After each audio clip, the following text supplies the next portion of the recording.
John chapter 20. Now we get to read about the resurrection. I'll let you read most of this for yourself, but look at verse 1. It says, "Early on Sunday morning while it was dark, Mary Magdalene came to the tomb and found that the stone had been rolled away from the entrance." So I think it's interesting that Mary Magdalene and so a woman and women are some of the first ones there. I think that's further proof that this resurrection story really is true, because certainly 2,000 years ago, a woman would not be in the account if they were sort of making it up. But this really is one of the major proofs of the resurrection, just the fact that she was there.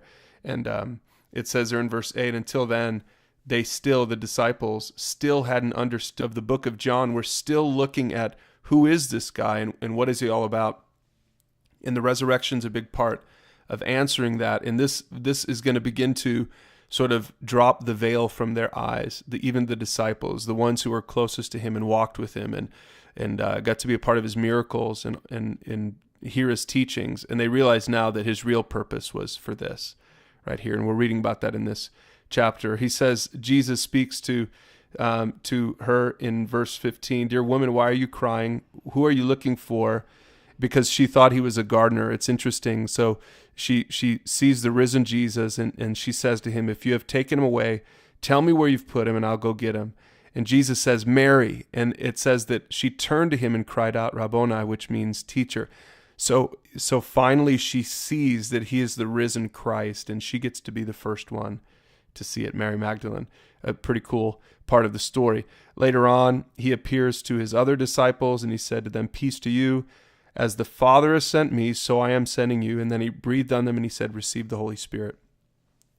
Now we'll learn more about the Holy Spirit in the next book, in Acts, when we see what happens when the Holy Spirit comes upon all of them in power. So we'll save some of that. But remember, he had been teaching them that unless he went away, they wouldn't be able to receive the Holy Spirit. And so he's about ready to give them the Holy Spirit. We're going to see that in Acts chapter 1.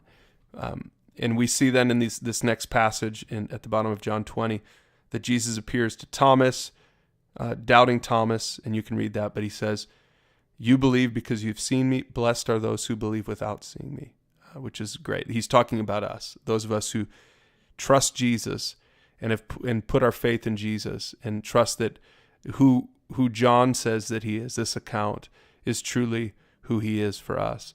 And that's really how this chapter ends. It says, "The disciples saw Jesus do many other miraculous signs in addition to the ones in this book. But these are written so that you may continue to believe that Jesus is the Messiah, the Son of God, and that by believing in him, you will have life by the power of his name."